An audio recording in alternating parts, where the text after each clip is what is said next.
गुरु ब्रह्मा गुरु विष्णु गुरुदेवो महेश्वर गुरु साक्षात् परब्रह्म तस्मै श्री गुरवे नमः. Namaste. This is Suprita. Today we are going to see what is Vedic education. Vedic education is the education of Vedas.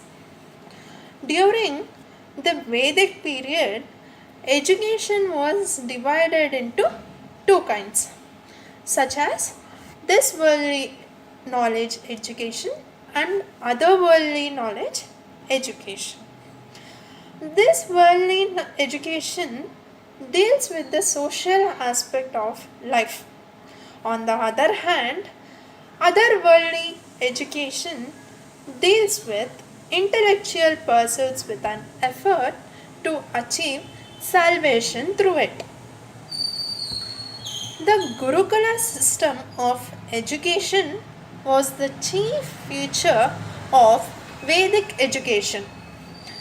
Vedic education aimed at proper and all-round development of humanity. Gurukul was a residential schooling system popular in ancient India. At the Gurukul, all were considered equal. The Guru, that is teacher, and Shishya, that is student, lived in a same house or near each other.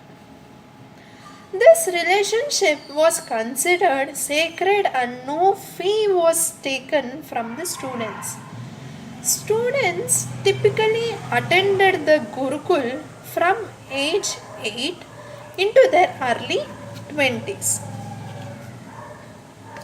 At the end of their education, each student offered a Guru Dakshina, a token or a mark of respect to the teacher. The system of education during the Vedic period was totally different from today's education system. The student life in Vedic period was began with the Upanayana ceremony. Vedic education is not the same as religious education. Before the British arrival and decline of Vedic education, India was ruled by the Mughals. The system existed and flourished even under their rule over 3 centuries. It points to the religious neutrality of the system. So now let's see the aims of Vedic education. The aims are followed like personality development, character formation, performance of civic and social duties, practical education, preservation and spread of culture, achieving enlightenment. Eligibility was not based on gender in Vedic times. Men and women alike studied the Vedas. There are records of several scholarly women and even women sages who were called as Rishikas. So when we see about methods of teaching during Vedic period, firstly it starts with oral teaching. Due to a lack of printing and writing material, especially paper, the books were handwritten. During the Vedic period, there were very fewer books. So, teaching was mainly on oral. This oral teaching method takes place at 3 stages. The first one is Shravan or listening to the teacher. The second one is Manan or meditation. The last comes Nididhyasan or realization through meditation. The next comes the question answer method. During the Vedic period, the question answer method and discussion were common. The pupil asked questions and Guru then explains. The third comes Agra Shishya or pupil teacher system. It was normally practiced in ashrams and gurukulas that intelligent senior pupil was deputed by the gurus to teach junior students. The last comes use of illustration, examples, sutras, stories, maxims, etc.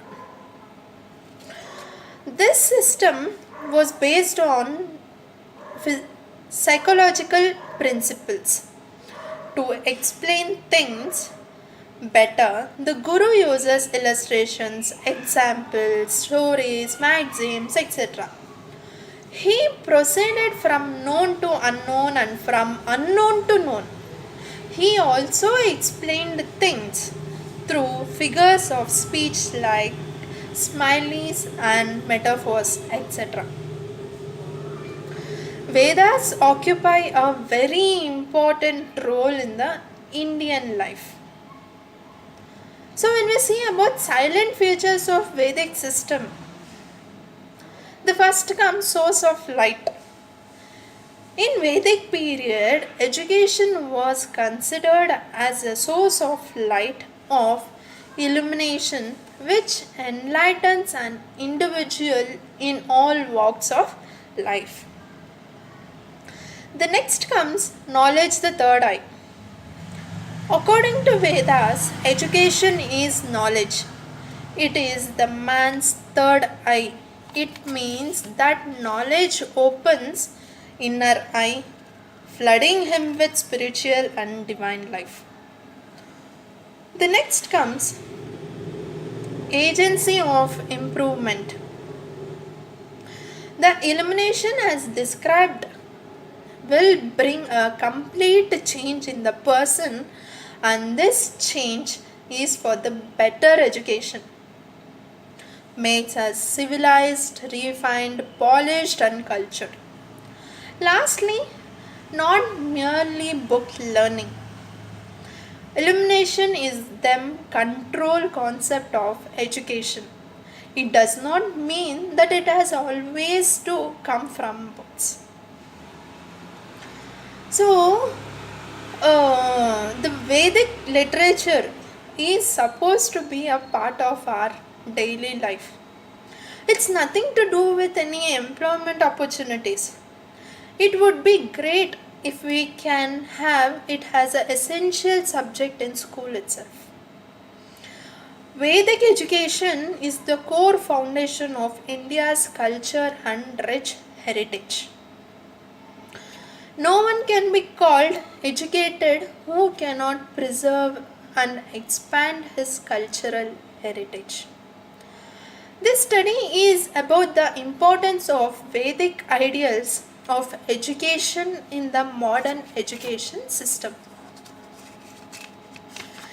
The need of this study is to maintain the discipline in the modern educational institutes and to create cordial relation between teacher and student. This study can convince the modern generation that in order to achieve high ideal of perfect mastery over senses, in order to erect the ideal of truth, the ideal of liberty, the ideal of equality, and ideal of peace and unity, then we need to accept the ideals of Vedic education.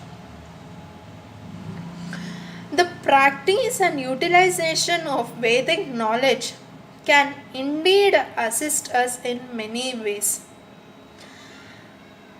Vedic education is the solution to all problems which we presently find in this world. We need to look now deeper view to find out the answers and solutions. Therefore, the direct aim of all education, whether literary or professional, should be to make the student fit to become a useful member of society.